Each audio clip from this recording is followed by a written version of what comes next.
Correct గా నెల రోజుల క్రితం పెట్రోల్ డీజిల్ కొరత గురించి మాట్లాడుతున్నాం. కానీ ఇప్పుడు పెట్రోల్ డీజిల్ రేట్లు పెరిగాయి. సో నిన్న కాక మొన్న గోల్డ్ ఇంపోర్ట్ డ్యూటీస్ అండ్ ఇవాళ పెట్రోల్ డీజిల్ మళ్ళీ రేపు ఎలాంటి రేట్లు పెరుగుతాయో చూద్దాం. ప్రెసెంట్ అయితే నేను బంక్ లో ఉన్నా. అసలు ఎంత పెరిగింది రేట్ కితా బड़ा भैया पेट्रोल और डीजल का? 3 रुपए भरा डीजल का। पेट्रोल और डीजल के ऊपर पब्लिक पूछ रहे हैं। पब्लिक पूछ रहा ना, पेट्रोल का रेट बढ़ गया बोल के पूछ रहा है। तो कब से ये रेट बढ़ गया? आज ही बढ़ा। आज से बढ़ गया। तो पब्लिक पेट्रोल के लिए आते जाते रहे, बहुत बिजी है बंक भी। तो कौन सा क्वेश्चन उन लोग पूछ रहे हैं आप लोगों को? वही पेट्रोल डीजल आ रहा नहीं आ रहा, स्टॉक है नहीं है बोल के पूछ रहे हैं। रेट भी बढ़ गया, मिल रहा नहीं मिल रहा बोल के वो भी पूछ रहे हैं। लास्ट टाइम में तो पेट्रोल का शॉर्टेज था, पब्लिक बहुत डर गए थे। सो अभी कैसे रेट बढ़ा हो सर?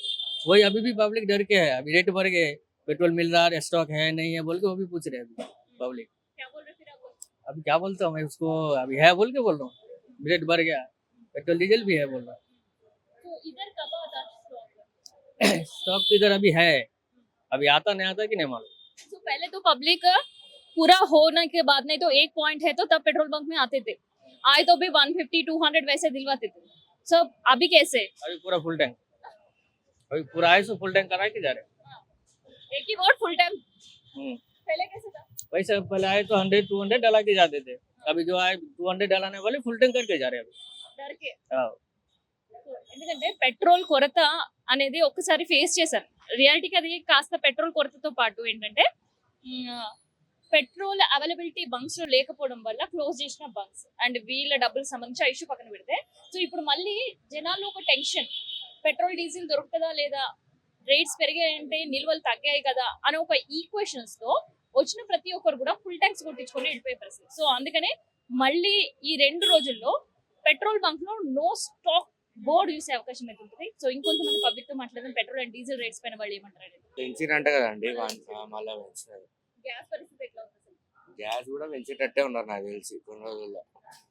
మరి అసలు 110 అంట, ఇది తీసేసి బండ్ సైకిల్లో లేకపోతే నార్మల్గా ఏదైనా బ్యాటరీ వెహికల్ వాడుకోవాల్సి వస్తుంది. చాలా రేట్లు ఎక్కువైపోతున్నాయి. సో ఒక పక్క పెట్రోల్ చూసాం, తర్వాత గ్యాస్ చూసాం, ఇప్పుడు సబ్బులు సరుకులు వాటిపైన కూడా రేట్లు ఎట్లా ఉంది అసలు? మిడ్ క్లాస్ బడ్జెట్ ఇంకా మనం ఏమైనా సంపాదించుకున్నా కూడా ఈ వీటికి పెట్టడమే సరిపోతుంది. మన ఇన్వెస్ట్మెంట్ మనకి సేవింగ్స్ ఏమి ఉండేటట్టు సరిపోతుంది, కనిపించట్లేదు ఈ మధ్య. చాలా ఇబ్బంది అవుతుంది. ఇప్పుడు రేపటికి ఏమైతే కూడా డౌటే. మళ్ళీ కరోనా లాగా ఇట్లా ఏమైనా రావచ్చేమో అని అనుకుంటున్నాం. ఆల్రెడీ పిల్లలకి స్కూల్ స్టార్ట్ అయిపోయింది. ఇక ఫీజులు, డ్రెస్సులు, యూనిఫామ్స్, మళ్ళీ ఏమంటే బుక్స్ అవన్నీ కొనడానికి కూడా చాలా ఇబ్బంది అయిపోయేటట్టు. మోదీ సార్ వచ్చిన తర్వాత ఖర్చులు తగ్గించుకోండి అని చెప్పారు. సో ఏమనుకున్నారు మీరు అది విన్న తర్వాత? ఇప్పుడు రేట్లు పెరుగుతుంటే ఆయన అంటున్నాడు, మళ్ళీ ఆయననే పెంచుతున్నాడు. మరి ఏందో ఏం అర్థం అవుతలేదు. మిడ్ క్లాస్ పైన అప్పర్ మిడ్ క్లాస్ పైన దీని ఇంపాక్ట్ కనిపిస్తుంది అన్న? కనిపిస్తుంది ఎందుకంటే ఖచ్చితంగా కనిపిస్తుంది. ఇప్పుడు మనం అంటే కొట్టించుకోగలుగుతున్నాం ఒక 110 రూపీస్, మిడిల్ క్లాస్ వాళ్ళు ఎట్లా కొట్టించుకోగలుగుతారు? వాళ్ళకు కూడా ఇబ్బందే కదా. ఇప్పుడు నార్మల్ లేబర్ వాళ్ళు అన్నా సరే, నార్మల్ వాళ్ళు డైలీ వర్కర్స్ అన్నా సరే, వాళ్ళకు కూడా కొంచెం ఇది ఉండాలి కదా, ఇవి ఇంకా వస్తాయి. ఇంకా అది ఇంకా తెలియదు కదా మనకు కూడా, అది మళ్ళీ ఏమైతే తెలియదు. మళ్ళీ ఆల్రెడీ రీసెంట్ గా ఆయిల్ దాని మీద ఇంపాక్ట్ పడ్డది. ఇప్పుడు మరి అది ఇంకా మన దాకా రాలేదు, అది వస్తే కనుక ఏం చేయలేదు. ఏమనిపిస్తుంది మీకు? వీడి రేట్లతో పాటు మిగతా రేట్లు కూడా పెరుగుతాయి అని అనిపిస్తుంది? చెప్పలేము, పెరగొచ్చు అవి కూడా. ఆయన అంత క్లూ ఇచ్చినప్పుడే మనం అర్థం చేసుకోవాలేమో.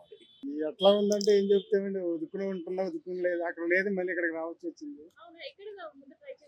ఇక్కడ ఇందిరానగర్ పైన ఉంది కదా, అక్కడ నుంచి ఇక్కడికి రావచ్చు వచ్చింది. పెట్రోల్ కష్టం అయిపోతుంది, పెట్రోల్ దొరికితే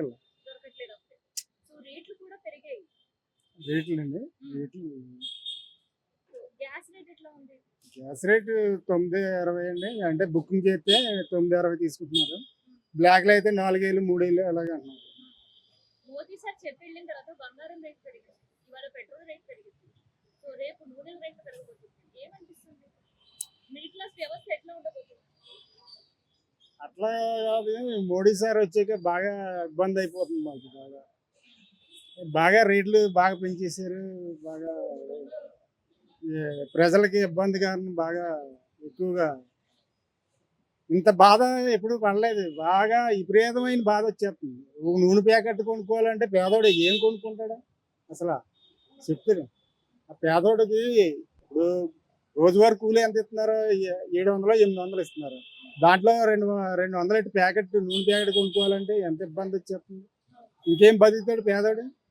అంతే కదా, మళ్ళీ రెంట్ కట్టుకోవాలి, రెంట్ కట్టుకోవాలి. కూరగాయలు. కూరగాయలు మండిపోతున్నాయి, అసలు రేట్లే విపరీతమైన రేట్లు. అక్కడేమో తెలుగుదేశం వచ్చి అక్కడ ఇబ్బంది పెట్టేస్తున్నాడు, ఇక్కడేమో ఈడు ఇబ్బంది పెట్టేస్తున్నాడు. ఈ రేవంత్ రెడ్డి వల్ల మాకు సుఖమే లేదండి ఇక్కడ. సో రేట్లు అయితే పెరుగుతున్నాయి. రేట్లు అయితే నెలకు కాదు 15 రోజులకోసారి 15 రోజులకోసారి ఇంకా రేట్లు పెంచేస్తున్నారు కదా బాగా. మామూలుగా ఉండట్లేదు రేట్లు. సో कैसे अभी रेट पूरा अभी रेट बढ़ गए अभी उन लोग क्या ऊपर पैसे लेते हैं और एक्स्ट्रा और पैसे लेते हैं गैस पे क्या क्यों लेते हैं वो मैडम समझ आता हम लोगों को। और क्या 1000 रुपये गैस है पूरा मिनिमम 900 चिल्लर गैस है 35 रुपीज एक्स्ट्रा लेते हैं लोग क्यों लेते हैं वो। अभी आज तो पेट्रोल डीजल के ऊपर 3 रुपए बढ़ गए। हाँ बढ़ गए जियो। तो कैसे मिडिल क्लास के बजट के ऊपर कैसे ऑयल का जो कुकिंग ऑयल है वो रेट्स कैसे है वो भी बढ़ा। वो भी कुकिंग ऑयल का भी कुकिंग ऑयल तो भी रेट हाँ बढ़ रहे हैं मैडम वो भी बढ़ रहे हैं हेलो ऑयल कुकिंग ऑयल का तो 175 है और 180 ले लगा पे 180 ले लगा पे 170 ले लगा पे ऐसा ले रहे हैं रेट। कैसे मिडिल क्लास का फैमिलीज के ऊपर ये बर्डन पड़ेगा। हाँ जी आप कंपल्सरी बढ़ेगा। तो मोदी सर आने के बाद सोने का रेट बढ़ गया, अभी पेट्रोल डीजल का रेट बढ़ गया। हाँ बढ़ेगा कंपल्सरी बढ़ता वो भी बढ़ता कंपल्सरी बढ़ेगा और गैस का भी बढ़ेगा रेट आगे चल के और बढ़ेगा। क्यों ऐसा लग रहा है आपको? वो क्यों लग रहा क्या है मोदी साहब तो हमारे पास यहाँ पर है भी नहीं उन्होंने वहाँ पर ही रहते खाली हमेशा यहाँ के फायदा नहीं उन्होंने कुछ भी फायदा नहीं है ये लोग भी कुछ भी नहीं कर रहे यहाँ के लीडर कुछ भी नहीं कर रहे MLA कुछ भी नहीं कर रहा केसी साहब कुछ भी नहीं कर रहे क्या कर रहे कुछ भी नहीं कर रहे गरीबों को वहाँ पर ही घरां दो डाल रहे सब कर रहे वहाँ पर अब क्या देर कुछ भी नहीं दे रहे लोगों को रेट हम बढ़ाते आ रहे और ऊपर से और रेट हम बढ़ाते आ रहे ऊपर से अब बड़ा रेट हम बढ़ा रहे हैं और तो अभी परेशान हो रहे हैं मालूम ముందు పైన 3 రూపాయలు పెరిగాయి రేట్లు పెరిగినాయి ఇవాళ జస్ట్ స్టార్ట్ అనుకుంటారు అది గ్యాస్ ఎట్లా ఉంది గ్యాస్ కూడా సేమ్ ఉంది కదా పెరుగుతుంది ఏమో కాదు ఇంకా సోర్స్ తీయలేదు ఇంకా తీయాలి అప్పట్లో గ్యాస్ బుక్ చేస్తే ఎట్లా ఉండేది అప్పుడు 960 రూపాయలు అంత తీసుకుంటారు ఇప్పుడు ఇప్పుడు కూడా సేమ్ అంతే ఇప్పుడు ఇవి ఇవాళ బుక్ చేయలేదు ఇంకా బుక్ చేస్తే అంత ఉంటుందో అన్నది తెలియదు పెట్రోల్ డీజిల్ రేట్లు పెరిగాయి ఇబ్బంది అవుతుంది ఇబ్బంది ఇంట్లో వాడే నూనెల రేట్లు పప్పుల రేట్లు ఇవేలా ఉన్నాయి ఏమాకు ఐడియా లేదు మాకు మార్కెటింగ్ వెళ్ళలేదు నెక్స్ట్ ఫస్ట్ తారీఖు కొత్తకి వెళ్తాం రేట్ల గతంతో పోలిస్తే ఎట్లా అనిపిస్తున్నాయి ఇప్పుడు ప్రస్తుతానికి మనకు ఐడియా లేదు రేట్లు అయితే పెరిగినట్టు పెరిగితే ఉండుకొని పెరుగుతుంది ఇంకా పెరుగు చూసిన కూడా కనపడుతున్నాయి ఇంకా పెరిగినా కూడా తప్పదు తినాలి ఎవరు తినకుండా బయటికి రాకుండా ఉండరు కదా అది మన చేతిలో పని కాదు అది ప్రభుత్వం వాళ్ళు చేసి లేకపోతే పెట్రోలు ఇచ్చే డీలర్లు వాళ్ళ ప్రాబ్లం అది వాళ్ళు చేయాల్సిన అది మనం ఏం చేయలేము సామాన్య మానవులు పెరిగింది కదా అని తినకుండా బయటికి రాకుండా ఉంటామా లేదు తప్పదు ఏం పెరిగినా తప్పదు ఇది కలియుగం ఇలా పెరుగుతూనే ఉంటుంది ఇంకా పెరిగినా మనం ఆశ్చర్యపడాల్సిన పని లేదు తప్పదు అది ఇక కొన్ని రోజులు పోతే మనుషులు కొరుక్కు తినే రోజులు వస్తాయి ఈ స్టవ్లు ఇవన్నీ ఎత్తిపారేసి మనుషులు కొరుక్కొని రక్తం తాగే రోజులు ఇంకా ముందు ఉన్నాయి అవి చూస్తాం అది కూడా చూస్తాం డబ్బులు లేక తినడానికి ఏం లేక ఒకళ్ళు కొరుక్కు తింటారు మాంసాలు ఎవరు దొరికితే వాళ్ళ రక్త మాంసాలు కొరుక్కు తింటారు అవి కూడా ముందు రోజులు ఉన్నాయి ఇది కలియుగం కదా మనం ఏం చేయలేం కదా దాటకపోయినా మనం ఏం చేయలేము ఇప్పుడు మిడిల్ క్లాస్ కాదు ఏ క్లాస్ అయినా గవర్నమెంట్ ఏం పట్టించుకోదు గవర్నమెంట్ అది ఎవరు తప్ప అనేది వాళ్ళు నిర్ణయించుకోవాలి ఇది మనం ఇప్పుడు మీరు చెప్పినా మనం నిర్ణయించేది కాదు అంతే ఇక అంతకంటే మన దానికి ఆన్సర్ కాదు మోదీ సార్ వచ్చి మనందరినీ అలర్ట్ చేసి వెళ్ళాడా రేట్లు పెరుగుతాయని ఇప్పుడు అవి రాజకీయాలు వస్తుంటారు రేట్ల గురించి అంటారు వాళ్ళు ఏదో వస్తుంటారు వెళుతుంటారు మనం దీని గురించి మనం పొలిటికల్ గా మాట్లాడుకోవడం దాని గురించి అనవసరం టైం వేస్ట్ అంతకంటే వస్తుంటారు పోతుంటారు అంతే తప్పదుగా మరి జనం పడిపోతే ఇంకోటి పడతారా పడరు కదా అంతే తప్పదు పెట్రోల్ డీజిల్ చూసాము గ్యాస్ పెరగడము చూసాము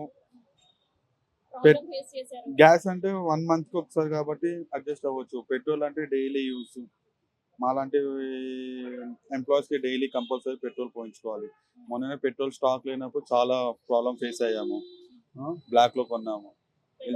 పెట్రోల్ బ్లాక్ లో కొన్నాము. యాక్చువల్ గా బ్లాక్ లో 140 అమ్మేదా, ఆ టైంలో 180కి అమ్మారు. మా యూస్ కోసం, రెగ్యులర్ యూస్ కోసం వెళ్ళాము. ఎందుకంటే గంటల తరబడి లైన్ లో నుంచోవడం వల్ల మా ఆఫీసులలో లేట్ అవుతుంది. చాలా ప్రాబ్లం ఫేస్ అవుతున్నాము. మొన్న నరేంద్ర మోడీ వచ్చి చెప్పారు, ఏదో శుభవార్త చెప్తారు అనుకుంటే పెట్రోల్ తక్కువ యూజ్ చేయండి, డీజిల్ తక్కువ యూజ్ చేయండి అంటే పెరుగుతాయని చెప్పలేరు రేట్లు. అంటే పబ్లిక్ ని ఏంటంటే ఎలక్ట్రిక్ వాహనాల వైపు, ఎలక్ట్రిక్ వాహనాలు తీసుకోవచ్చు కానీ అదంతా 2 lakhs పెట్టి ఎలక్ట్రిక్ వాహనాలు కొనంత కష్టం. అది ఇంకొకటి ఏంటి, పికప్ ఉండదు.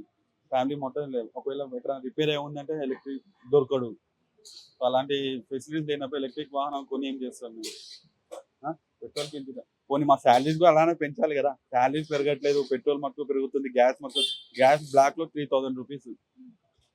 బ్లాక్ లో ఎక్కడ ఫుల్ అవైలబిలిటీ ఉంది అంటున్నా గ్యాస్, కానీ ఎక్కడ అవైలబిలిటీ లేదు. ఈ రోజు బుక్ చేస్తే 15 days 20 days తర్వాత వస్తుంది. ఇప్పుడు సడన్ గా గ్యాస్ అయిపోతే ఇంత ఎలా? ఫ్యామిలీస్ ఉంటాం, పిల్లలు ఉంటారు. 1 month అయితే స్కూల్ స్టార్ట్ అవుతుంది. అవును. కుకింగ్ 180 రూపీస్ అండి. గోల్డ్ డ్రాప్ 180 190 రూపీస్ ఉంది. ఎలా సర్వే? ఇంతకు ముందు 140 150 ఉండే, ఒకటేసారి 40 రూపీస్ పెరిగింది. మనం యాక్షన్ తీసుకోవాలి. గవర్నమెంట్ ఉందంటే ఓన్లీ మీటింగ్స్ పెట్టడానికి అది కాదు మేడం. పబ్లిక్ సఫర్ అవుతున్నారు. నార్మల్ ఉన్న వాళ్ళకి ఏం కాదు మేడం. వాళ్ళు 200 రూపీస్ అయినా 500 రూపీస్ అయినా కొంటారు. లేని వాళ్ళు డైలీ పని చేసే వాళ్ళకి చాలా బర్డన్ అవుతుంది. ఏమనిపిస్తుంది, మోదీ సార్ వచ్చిపోయిన నెక్స్ట్ డేనే గోల్డ్ రేట్ పెరిగింది, ఇంపోర్ట్ డ్యూటీస్, ఇప్పుడు పెట్రోల్ పెరిగింది, ఇంకా రేపు ఎల్లుండి బిస్కెట్ ఇంకా మోడీ సార్ రాకపోతేనే బెస్ట్ అనిపిస్తుంది. హైదరాబాద్ కి మొన్నటి వరకు అది టాక్ ఎప్పటి నుంచో వస్తుంది పెట్రోల్ పెంచుతామని. బట్ జస్ట్ బికాస్ ఆఫ్ వాళ్ళ లాభం కోసము, ఎలక్షన్స్ ఉన్నాయి, ఎలక్షన్స్ లో గెలవడం కోసం అని చెప్పేసి అని ఆపారు. ఎలక్షన్స్ అయిపోతే పెంచారు అంతే. రేపు మళ్ళీ గ్రేటర్ హైదరాబాద్ ఎలక్షన్స్ అయిపోతే మళ్ళీ ఇక్కడ కూడా ఏదో ఒకటి పెరుగుతుంది కంపల్సరీ. అదైతే పబ్లిక్ ఏంటంటే పబ్లిక్ ని తీసుకొని తినడం అలవాటు అయిపోతుంది, కానీ పబ్లిక్ కోసం ఏం చేసే వాళ్ళైతే ఎవరు లేరు. బడ్జెట్ పెంచితే బడ్జెట్ ఎవరి మీద పడుతుంది? మనలాంటి వాళ్ళ మీదే పడుతుంది కదా. మన మీదే పడుతుంది. జీతాలు పెరగట్లేదు, ఎక్కడ పెరుగుతాయి? ఇష్టం ఉంటే చేయండి, లేకపోతే మానేసేయండి అంటున్నారు. అంతే ఆబ్వియస్లీ. సేవింగ్స్ ఎక్కడ మేడం? సేవింగ్స్ ఇప్పుడు వచ్చే శాలరీ మీకు మంత్లీకి సరిపోతుంది. సేవింగ్స్ ఎక్కడ అవుతాయి? ఇంకా నెలకి 10,000 20,000 అప్పు చేయాల్సి వస్తుంది. ఇప్పుడు సడన్గా ఇప్పుడు స్కూల్స్ ఓపెన్ మేడం, స్కూల్స్ వాళ్ళు ఓపెన్ అన్ని ఒకటేసారి తీసుకోమంటారు, ఫీజు ఒకటేసారి కట్టమంటున్నారు. వాళ్ళు ఇంతకుముందు అంటే 1 year వరకు టైం ఇచ్చేవాళ్ళు సెమిస్టర్స్ లాగా. ఇప్పుడు అది కూడా లేదు. ఇప్పుడు నెక్స్ట్ 2 పిల్లలు ఉన్నారు కాబట్టి మాకు 50,000 1 lakh రూపీస్ ఎక్స్ట్రా. అవునా కదా?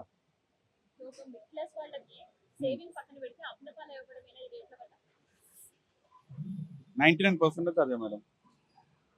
వై? బికాస్ శాలరీస్ పెరగట్లేవు, వర్క్ టెన్షన్ ఎక్కువైపోతుంది.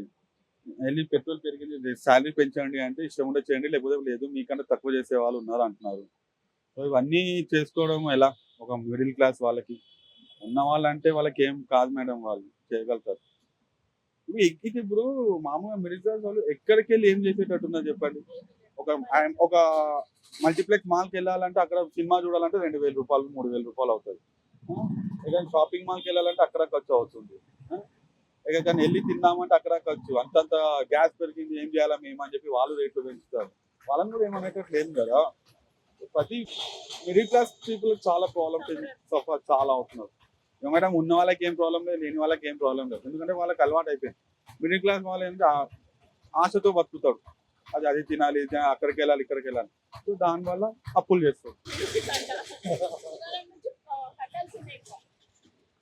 బతకాలంటే కట్టాలా? గ్యాస్ ఐడియా లేదు.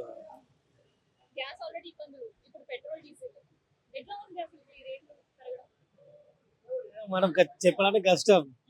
నా పేరు శ్రీనివాస్ రెడ్డి అండి. గ్యాస్ సిఎన్జి అండి. రేట్లు పెరుగుతున్నాయి, కస్టమర్ కూడా రేట్లు ఇవ్వడానికి వస్తున్నారు. మాకు రేట్లు మాత్రం పెరగట్లేదండి. సిఎన్జి కానీ డీజిల్ కానీ గ్యాస్ కానీ ప్రతి ఒక్కరు రేట్లు పెరగడం వల్ల సఫర్ అవుతున్నారు. కాకపోతే ఆ రేట్లు పెంచినప్పుడు మాకు కూడా రేట్లు పెరిగితే బాగుంటుంది. మా రేట్లు ఏమో ఎప్పుడు పెంచట్లేదు. కస్టమర్ ఇవ్వడానికి కూడా ఉన్నారు, కస్టమర్కు బుక్ కాక వాళ్ళు వేరే వాళ్ళ ఆల్టర్ మాట్లాడుకుని పోతున్నారు. అయినా వాళ్ళు ఇవ్వడానికి ఉన్నారు, కానీ ఈ ప్రైవేట్ సంస్థలు అనేది రేటు ఒకటి పెంచట్లేదు. కాబట్టి మాకు కూడా ప్రాబ్లం అర్థం చేసుకొని కొంచెం రేట్లు పెంచాలని నేను ప్రభుత్వాన్ని కూడా డిమాండ్ చేస్తున్నానండి. అవునండి, అవునండి. రేట్లు ఎట్లా ఉన్నాయి వీటివి? ప్రతి రేటు పెరిగిందండి. మేము అసలు కుటుంబాన్ని పోషించడానికే భారం అవుతుంది. అందులో ఒకటి మళ్ళీ చదువులు ప్లస్ కూరగాయలు కూడా విపరీతంగా రేట్లు పెరిగిపోతున్నాయి. ఈ ఆయిల్ చుమ్ము సంస్థలు పెంచడం వల్ల ప్రతి దాని మీద ట్రావెల్ మీద ఛార్జ్ పడుతుంది. రేట్లు కూరగాయలు పెంచుతున్నారు. టిఫిన్ సెంటర్కి పోతే ఒక ఛాయ్ రూపాయలు 10 రూపీస్కి వచ్చేది 20 రూపీస్ చేశారండి. ప్రతి రేటు పెరుగుతుంది కానీ మా రేట్లు మాత్రం టిఫిన్ రేట్లు కూడా ప్రతి ఒక్కతోటి పెంచేశారు. ఏమంటే గ్యాస్ అంటున్నారు. 15 రూపాయలు 20 రూపాయలు ఎక్కడ 15 అండి ఇప్పుడు 20 రూపాయలు ఉండేది. 50 రూపాయలు అయింది. మినిమం ఛార్జ్ 50 రూపాయలు తీసుకుంటున్నారు. ఇప్పుడు 50-60 రూపాయలు అయింది టిఫిన్ సెంటర్. 40 రూపాయలు ఉన్నది 60 రూపాయలు 50 రూపాయలు పెంచేస్తున్నారు. ఏమంటే గ్యాస్ అని చెప్తున్నారు. మా రేట్లు మాత్రం పెరగట్లేదు అండి అసలు. అందుకని మాకు కూడా దయచేసి ప్రభుత్వాలు కూడా యాక్షన్ తీసుకొని రేట్లు పెంచాలని మేము కోరుకుంటున్నాం. మేము ఎండలా కష్టపడుతున్నాం అండి. డే నైట్ కష్టపడితే కూడా మాకు ఒక జస్ట్ 1000 రూపాయలు కూడా మిగలట్లేదు గ్యాస్ పోయి. అది ప్రాబ్లం.